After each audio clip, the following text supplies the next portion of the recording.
যে কোটার বিরুদ্ধে সরকার অবস্থান নিয়েছে, কারণ এই সরকারই তো কোটার ভিত্তিতে জনগণের উপরে চেপে বসে আছে। একটা পার্শ্ববর্তী রাষ্ট্রের কোটার ভিত্তিতে তারা আমাদের উপরে শাসন করছে। জনগণের ভোটের সরকার না, এটা কিসের সরকার?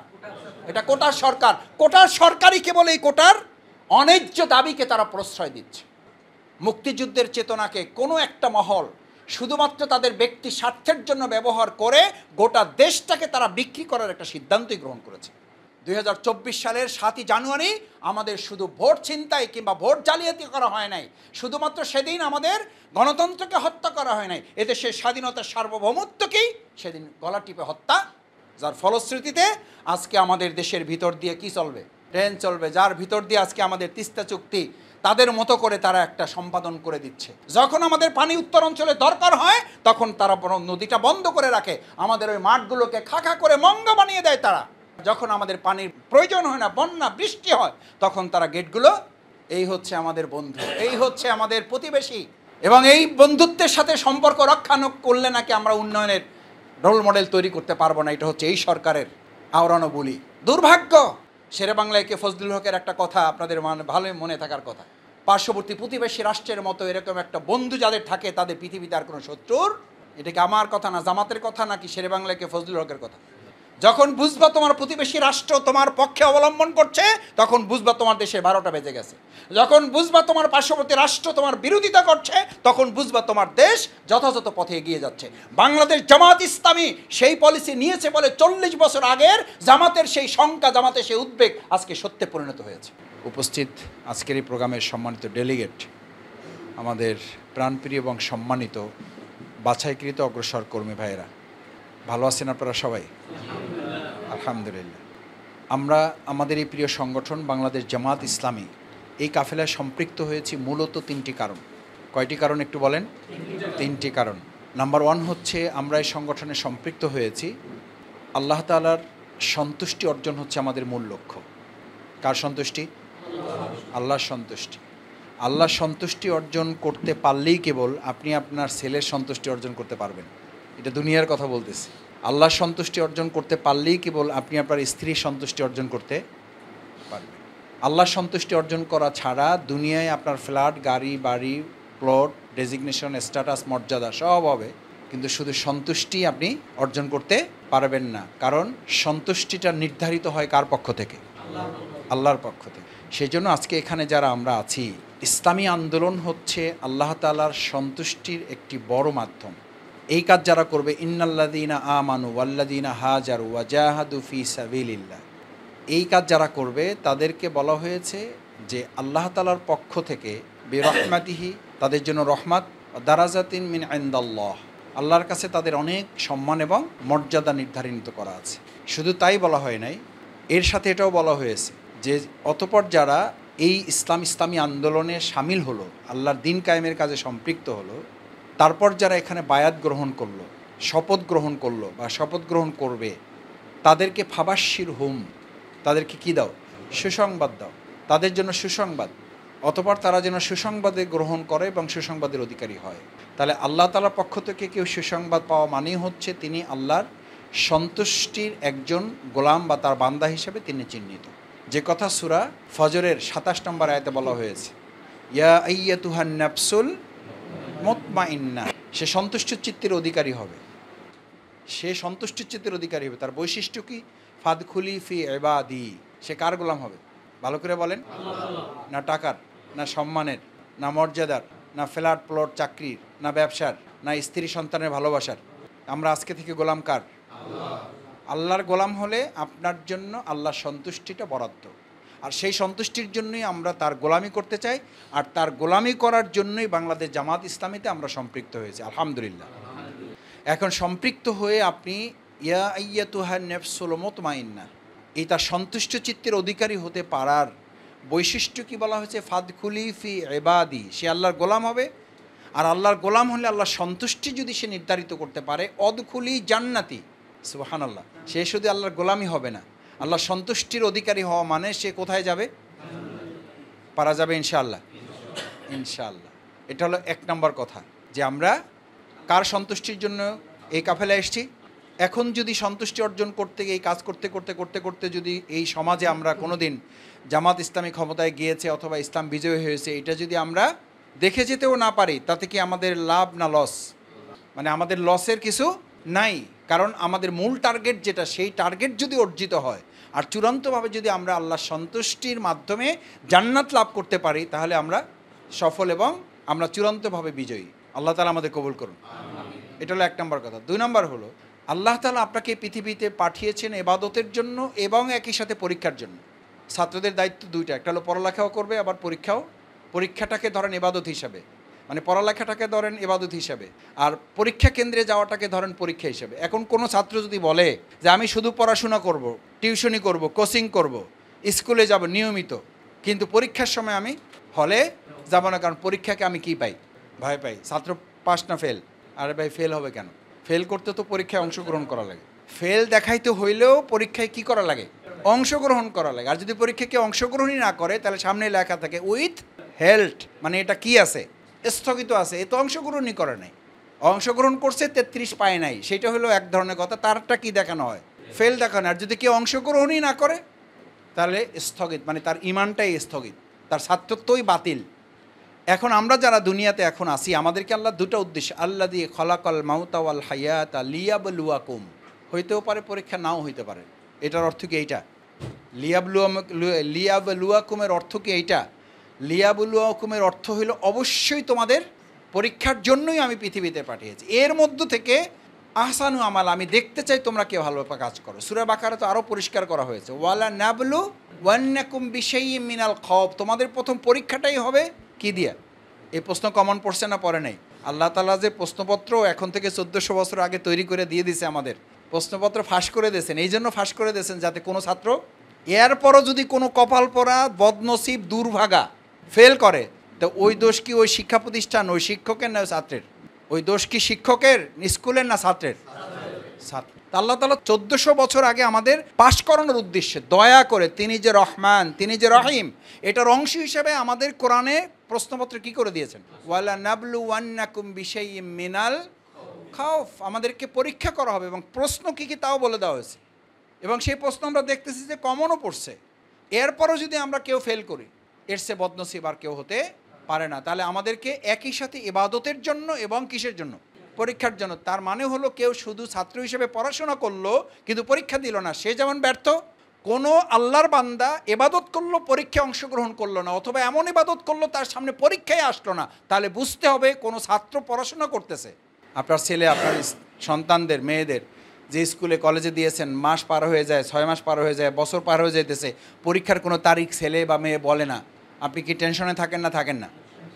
থাকেন কি কারণে? যে তার ছাত্রত্বই আছে কিনা এটা নিয়ে আপনি তখন কি করেন? সন্দেহ পোষণ করেন। দুনিয়ার জীবনে কোনো ছাত্রছাত্রীর সামনে পরীক্ষা না আসলে তার ছাত্রত্ব নিয়ে যেমন প্রশ্ন তৈরি হয়, সন্দেহ তৈরি হয়, উদ্বেগ উৎকণ্ঠা তৈরি হয়, ইমানদারের জীবনে ইমানের এই দাবি পালন করা কালে ইবাদতের মধ্যে সামিল থাকলে যে ইবাদতগুলো সে হক আদায় করে পালন করবে, এটা করার পর যদি তার সামনে ওয়ালা নাবলুওয়ান্নাকুম বিশাইয়্যিম মিনাল খাউফি ওয়াল জু'i ওয়া নাকসিম মিনাল আমওয়ালি ওয়াল আনফুসি ওয়াস সামারাত ওয়া বাশশিরিস সাবিরিন, এই পরীক্ষার প্রশ্নপত্রগুলো যদি কি ইমানদারের সামনে হাজির না হয়, তাহলে ওখানে ছাত্রত্ব নিয়ে যেমন প্রশ্ন তৈরি হবে, শঙ্কা, উদ্বেগ, উৎকণ্ঠা তৈরি হবে, এখানে ইমানের দাবি নিয়ে, ইমান আছে কিনা আদৌ, এইটা নিয়ে শঙ্কা, প্রশ্ন, উদ্বেগ, উৎকণ্ঠা তৈরি হবে না? হতে পারে। লোহা পিঠে সোনা করছে কেউ, এরকম ঘটনা আছে? তামা পিঠে সোনা করছে, এরকম ইতিহাস আছে? তা আপনারা ভালো মানুষ, এই ভালো মানুষদেরকে তো এখন পিটানো হবে, এই ভালো মানুষদেরকে আবার গরম থেকে পানিতে ফেলানো হবে, এই ভালো মানুষদেরকে আবার হাতুড়ি দিয়ে পিটাইতে পিটাইতে তারপরে তার ক্যারেট উন্নত করতে হবে। এখন আমরা 18 ক্যারেটে আছি, আমরা যাইতে চাই কোন ক্যারেটে? 22 ক্যারেটে। কেন যাইতে চাই? এই জন্য যাইতে চাই যে দুনিয়ার বাহাবা নেওয়ার জন্য। ওই যে প্রথম পয়েন্ট কি, কার সন্তুষ্টি? আল্লাহর সন্তুষ্টির জন্য। দুনিয়াতেই যদি পিটানো পাঠানোতে মর্যাদা থাকে, তাহলে এই পিটানো পাঠানোর উপরে কাল কিয়ামতে মর্যাদা হবে না ইনশাআল্লাহ?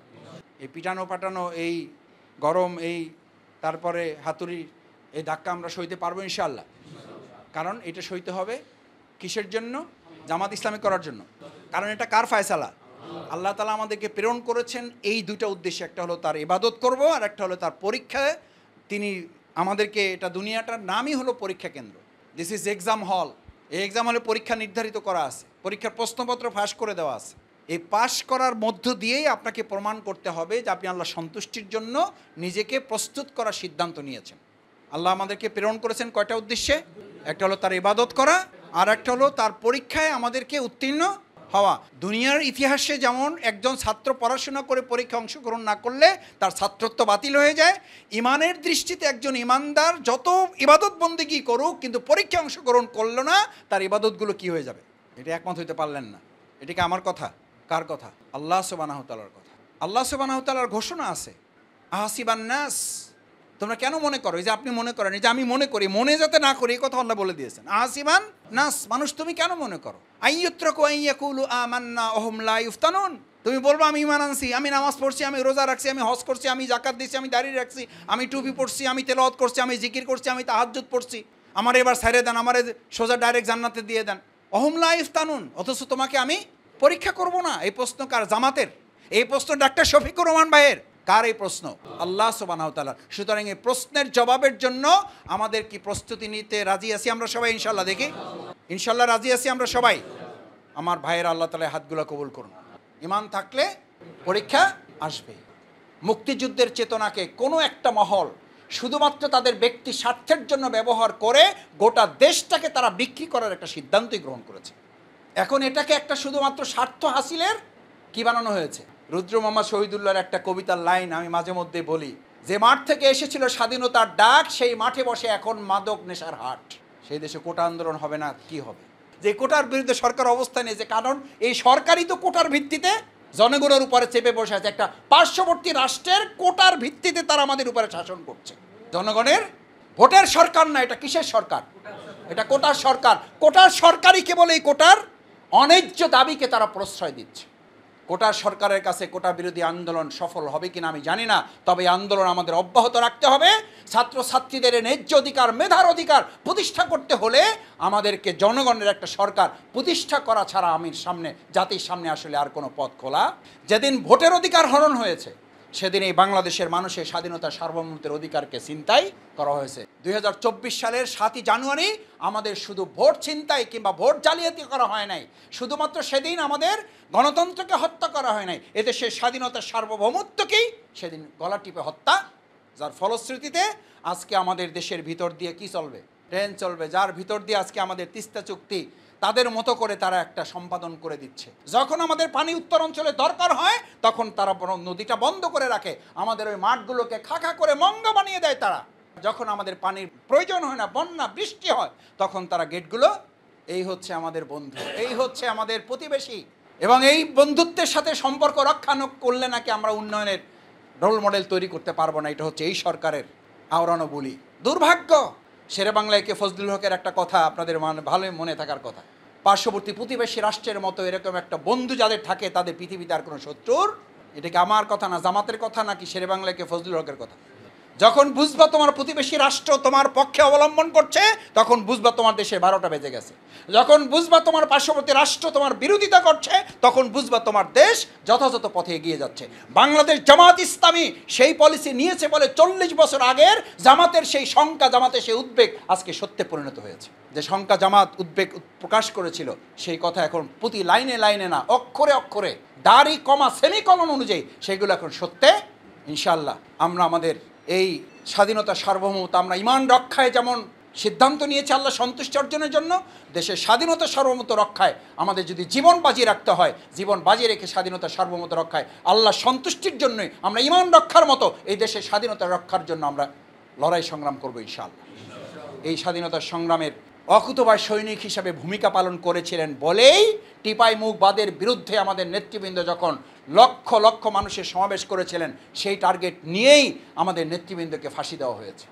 আজকে সর্বশেষ আন্তর্জাতিক পর্যবেক্ষক মহল, আপনারা দেখেছেন ইউটিউবে সংবাদ মাধ্যমগুলোতে এসেছে যে আন্তর্জাতিক পর্যবেক্ষক মহল মানে তাদের মতামত দিয়েছে, আদালতের রায় আমাদের সামনে এসেছে যে বাংলাদেশে যে ট্রাইব্যুনালে রায় দেওয়া হয়েছে সেই রায়ে বিচারকদের কোনো স্বাধীনতা ছিল না। এই কথা আমরা বহু আগে বলেছি, আর এখন আন্তর্জাতিক পর্যবেক্ষক মহল এই সিদ্ধান্ত জানিয়েছে।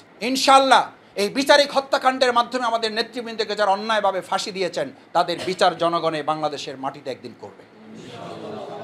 আমরা এই স্বাধীনতা সার্বভৌমত্ব রক্ষায় অতন্দ্র প্রহরীর ভূমিকা পালন করতে চাই ইনশাআল্লাহ। কারণ ঈমান রক্ষা করার মধ্য দিয়েই এদেশের স্বাধীনতা রক্ষা করার হেফাজতের গ্যারান্টি দেওয়া হবে। ইমানই হচ্ছে, ইসলামই হচ্ছে দেশের স্বাধীনতা সার্বভৌমত্বের একমাত্র গ্যারান্টি, রক্ষা কবচ। এটা ছাড়া এর কোনো বিকল্প। তাহলে ইবাদত এবং পরীক্ষার জন্য আমরা প্রস্তুত আছি ইনশাআল্লাহ। এটা যদি করতে পারেন তাহলে পরীক্ষার 1 নম্বর বললাম আমরা পরীক্ষা দিতে প্রস্তুত আছি। 2 নম্বর কি বলেছি? সিলেবাস। ইনশাআল্লাহ সিলেবাস কমপ্লিট করবেন। 3 নম্বর হলো আপনি যে পরীক্ষার জন্য প্রস্তুতি নিয়েছেন এটা বোঝার জন্য আপনি নিজে রোকন হতে চান, আপনি নিজে রোকন হবেন, তাহলে আপনি কর্মী থেকে রোকন হবেন, তাহলে একজন কর্মী ঘাটতি হবে না? তাহলে আপনার কাজ হচ্ছে আপনি টার্গেট করবেন জান্নাত, জান্নাতের টার্গেটই আপনি একজন কর্মী টার্গেট করবেন, জান্নাতের টার্গেটই আপনি একজন সদস্য প্রার্থী হওয়ার পর আপনি একজন সদস্য প্রার্থী টার্গেট, আপনি কর্মী টার্গেট করবেন না। টার্গেট করবেন কি? জান্নাত। ওই জান্নাতে যাওয়ার জন্যই আপনি কর্মী টার্গেট, কারণ আপনি মৃত্যুবরণ করবেন। ভালো করে বুঝেন ভাইয়েরা, কর্মী বাড়ানো শুধু জামাতের একজন কাজ নয়, শুধু একজন রোকন বাড়ানো আপনার শুধু একজন রোকন বৃদ্ধির জন্য এই কাজ নয়, একটা ইউনিট বাড়ানো শুধু একটা ইউনিট বাড়ানোর জন্য এই কাজ নয়। এই কাজটা এই জন্য যে এই কাজের মধ্য দিয়ে আপনি জান্নাত টার্গেট করবেন। আপনি কর্মী টার্গেট করার মধ্যে দিয়ে কী টার্গেট করবেন বলেন? কেন? আপনার বয়স সীমিত, 40 বছর, 50 বছর, 60 বছর, 70 বছর, 80 বছর যদি বেঁচেও থাকেন, সবগুলো ইবাদত যথাযথভাবে করা সম্ভব হয়ে ওঠে না। তার মানে আপনি একটা সীমিত সময়ের জন্য ইবাদত করতে পারবেন। কিন্তু আপনি যদি 50 জন লোক এমন তৈরি করতে পারেন যে 50 জন লোক আরও 100 জন লোক তৈরি করবে, সেই 100 জন লোক আরও 100 জন লোক তৈরি করবে, সেই 100 জন লোক আরও 1000 লোক তৈরি করবে, সেই 1000 লোক আরও 20,000 লোক তৈরি করবে, তাহলে আপনি মরে যাবেন, কিন্তু কিয়ামত পর্যন্ত এই লোকগুলোর কাজ সাদাকায় জারিয়া হিসাবে আপনার আমলনামায় যুক্ত হতে থাকবে। সুবহানাল্লাহ। দেখি ইনশাআল্লাহ কে কে রাজি আছেন এটা? ইনশাআল্লাহ। আল্লাহ আপনি হাতগুলো আমাদের কবুল করেন। এই টার্গেট কিসের জন্য? জান্নাতের টার্গেটের জন্য। কারণ আপনি 30, 60, 70 বছরে আপনি মারা যাবেন, কিন্তু এই লোকগুলো তৈরি করে গেলে কিয়ামত পর্যন্ত আপনার আমলনামায় সব যুক্ত হবে না? হবে না ভাই? নেকি যুক্ত হবে না? হবে না? তাহলে আমাদের আমলনামা দরকার নাই, এই সব আমাদের লাগবে না, এই সাদকায়ে জারিয়া আমাদের দরকার নাই। তাহলে আমাদের টার্গেট নেওয়া হবে ইনশাআল্লাহ, টার্গেট বাস্তবায়ন হবে ইনশাআল্লাহ। সিদ্ধান্তটা আগে আপনাকে নিতে হবে যে আমি এরকম সিদ্ধান্ত নিয়েছেন। আমি এটা বলি এই জন্য, সিদ্ধান্ত নিয়েছেন আব্দুল্লাহ জুল বাজেদাইন রাদিয়াল্লাহু তাআলা যে তিনি কি হবেন? শহীদ হবেন, যুদ্ধ করবেন এবং বিনা হিসেবে তিনি জান্নাতে যাবেন। সিদ্ধান্ত নিয়েছেন, আল্লাহ তাআলা ওই সিদ্ধান্তের হাতকে কবুল করেছেন। সুবহানাল্লাহ। শাহাদাতের মর্যাদা দিয়েছেন। কোনো যুদ্ধ তার ভাগে আসে নাই, তার নসিবে আর জোটে নাই, ওই অবস্থাতে তিনি ইন্তেকাল করেছেন। কোনো যুদ্ধ করেন নাই, যুদ্ধের মাঠে যাইতে পারেন নাই, ইন্তেকাল করেছেন। রাসূল সাল্লাল্লাহু আলাইহি ওয়াসাল্লাম তার জানাজায় ইমামতি করেছেন। সুবহানাল্লাহ। তার কবর কফিন নামানোর জন্য রাসূল সাল্লাল্লাহু আলাইহি ওয়াসাল্লাম কবরে নেমেছেন। আবু বকর ওমরের মতো সাহাবীদেরকে উঠে আসতে বলেছেন। কবরে কফিন নামাতে গিয়ে বলেছেন, আদাবান ইলা আখাকুমা, তোমার এই ভাইয়ের কফিন নামানোর ক্ষেত্রে তোমরা অত্যন্ত সতর্ক, আদব যত্নের সাথে নামাও। আবু বকর ওমরের মতো সাহাবীগণ জিজ্ঞেস করলেন, ইয়া রাসূলুল্লাহ, কোন কফিন? এ তো কোনো শহীদও না, রক্তাক্ত না, নির্যাতিত না, কিছুই না, তার ব্যাপারে এত সতর্ক আমাদেরকে হতে বললেন, কারণটা কি? আল্লাহ রাসূল সাল্লাল্লাহু আলাইহি ওয়াসাল্লাম বলেছেন, আমার বৈঠকে সে হাজির হয়ে শুধু জানতে চেয়েছিল, রাসূলুল্লাহ শহীদ হলে কি বিনা হিসেবে জান্নাতে যাওয়া যাবে? রাসূল সাল্লাল্লাহু আলাইহি ওয়াসাল্লাম বলেছেন, হ্যাঁ যাবে। বলছি, ইয়া রাসূলুল্লাহ, তাহলে আমি প্রস্তুতি নেওয়ার জন্য বাড়িতে চলে গেলাম। ওই বাড়িতেই গেছেন, অসুস্থ হয়েছেন, ওই অবস্থায় ইন্তেকাল করেছেন। আল্লাহ রাসূল সাল্লাল্লাহু আলাইহি ওয়াসাল্লামকে জিবরাইল আমিন পাঠিয়ে জানিয়ে দিলেন, ওই অবস্থা থেকেই তার নাম শাহাদাতের তালিকায় যুক্ত করে দেওয়া হয়েছে। আজকে এখানে যারা উপস্থিত হয়েছেন, আমাকে কেউ বলুক আর না বলুক, আমি রিপোর্ট সংরক্ষণ করে আমি শপথের অন্তর্ভুক্ত হব। আরেকবার একটু কষ্ট দিই, ইনশাআল্লাহ এই বছরের মধ্যে আমরা শপথ গ্রহণ করব, নিজ দায়িত্বে আমরা নিয়মিত এবং মানসম্মত রিপোর্ট সংরক্ষণ করব। আল্লাহ তৌফিক দিন। ভাইয়েরা আসুন, আল্লাহ সুবহানাহু ওয়া তাআলার কাছে এই প্রত্যাশা ব্যক্ত করে, আপনারা এখানে যারা কষ্ট করে এসেছেন, আল্লাহ তাআলা যেন আপনাদের উত্তম জাযা দান করেন এবং আমাদের এই প্রিয় কাফেলাকে তার সন্তুষ্টির কাফেলা হিসেবে কবুল করে দিনের জন্য যেন আমরা এগিয়ে যেতে পারি, আমাদের দেশের স্বাধীনতা সার্বভৌমত্ব রক্ষায় যেন আমরা ভূমিকা পালন করতে পারি। আসসালামু আলাইকুম রাহমাতুল্লাহ।